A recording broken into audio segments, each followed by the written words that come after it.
किसने बढ़ाया है? मोदी जी ने बढ़ाया है। देश आगे बढ़ रहा है और इसीलिए विपक्ष को वो खलता है, विपक्ष के पेट में दर्द होता है, विपक्ष को ये देश आगे बढ़ रहा है ये अच्छा नहीं लगता है, इसलिए देश की बदनामी करते हैं, विदेश में जाके भी करते हैं, यहाँ भी करते हैं। और उनकी वो जो है उन्होंने कहा है कि देश को आगे बढ़ाने के लिए हमारे जो विद्यार्थी है, हमारे जो देश के छात्र है, उनको प्राथमिकता देने का काम प्रधानमंत्री मोदी जी ने किया है और इसीलिए इनकी सब दुकानें अभी बंद हो गई है। राजनीतिक पार्टियों की जो राजनीति उनके आंदोलन के प्लेटफॉर्म को लेकर कर रहे थे। देखिए अभी तो आंदोलन खत्म हो गया। यहाँ पर जंतर मंतर में जो आंदोलन था वो विद्यार्थियों का था, उसका जो नेतृत्व कर रहे थे अपने अभिजीत दिपके और सोनम वांगचुक, वो आंदोलन को देखते हुए यहाँ पर प्रधानमंत्री महोदय जी ने बहुत ही गंभीरता से इसको लिया, विद्यार्थियों के भविष्य को प्राथमिकता दी और उन्होंने कड़ा कानून बनाया। 10 साल की सजा होगी, 10 करोड़ का जुर्माना भरना पड़ेगा और उसी के साथ फास्ट ट्रैक पर केस चलेगी और एनटीए में से 427 लोगों को निकाल दिया। उन्होंने कहा है कि कोई भी दोषी हो उसको बख्शा नहीं जाएगा। सीबीआई इंक्वायरी चालू है और इसी के साथ बिल भी आ जाएगा, कानून भी हो जाएगा। इसके आगे ऐसी कोई भी घटना ना हो, इसका पूरा प्रावधान प्रधानमंत्री नरेंद्र मोदी जी ने खुद स्वयं किया है और इसीलिए ये बिल भी आएगा और कानून भी होगा। इसलिए मैं प्रधानमंत्री नरेंद्र मोदी जी को बहुत धन्यवाद देता हूं।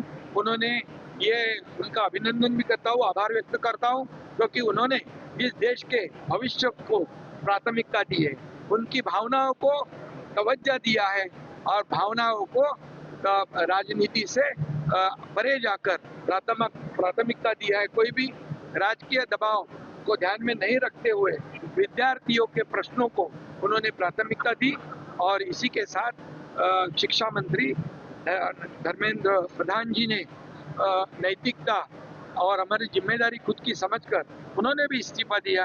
अभी तो आंदोलन खत्म हो गया, अभी तो ये क्या चालू है, ये क्रेडिट लेने की बात है।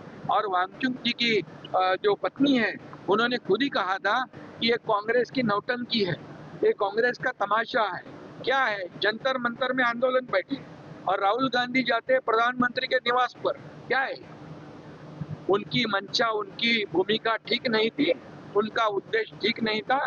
और मैं तो ये कहूंगा कि हमेशा वो बार बार बोलते हैं कि बांग्लादेश में ऐसा हुआ, नेपाल में ऐसा हुआ, श्रीलंका में ऐसा हुआ, क्या हमारे देश में भी ऐसा हुआ? अराजकता फैलाना चाहते हैं। ये तो गहरी एक बहुत बड़ी खतरनाक साजिश उनकी थी, ऐसा मैं कहूंगा और उसकी कड़ी मैं निंदा करूंगा। उनको पता है, विरोधी पक्ष नेता है वो, ये जब स्वर्गीय इंदिरा गांधी जी की हत्या हो गई तब एसपीजी का कानून बनाया गया, क्योंकि वहां पर प्रधानमंत्री निवास के बगैर आजू बाजू में कोई भी आंदोलन नहीं हो सकता है, ये उनको भी पता था। लेकिन जानबूझकर ये उनकी जो मंशा है, उनका उद्देश्य है, वो गलत था और इसका कड़ा विरोध, कड़ी निंदा ये मैं करता हूँ। और विद्यार्थियों के साथ हम लोग सब हैं, विद्यार्थियों के साथ खुद स्वयं प्रधानमंत्री जी है और इसलिए ये बहुत बड़ा निर्णय जो है, ये निर्णय ये हुआ है। कई लोग जाकर वहाँ आग लगाने की भाषा करते हैं, अभी आग लग गई है, उसको बुझने मत दो। ये क्या है? ये भड़काने का काम ये कई राजनीतिक पार्टियां कर रही थी। महाराष्ट्र से भी कई लोग गए थे और इसलिए मैं ये कहूँगा कि विद्यार्थियों ने भी अपने खंडों का इस्तेमाल दूसरों को बंदूक चलाने को नहीं देना चाहिए। प्रधानमंत्री, देश के प्रधानमंत्री आपके साथ है, विद्यार्थियों के साथ है, हम सब लोग उनके साथ हैं। अभी उनकी मांगे पूरी हो चुकी है और अभी उन्होंने अपना ध्यान अपने पढ़ाई पे और अपने करियर पे देना चाहिए। ये तो मैं कहूँगा कि जो जहाँ अभी आंदोलन खत्म होने के बाद जो कुछ जल्लोश मना रहे, ये तो क्रेडिट लेने की बात है। ये उनके विद्यार्थियों के आंदोलन पर राजनीतिक रोटियां सेकने की बात है। बेगानी शादी में अब्दुल्ला दीवाना ऐसे कहते हैं, वैसे वाली बात है।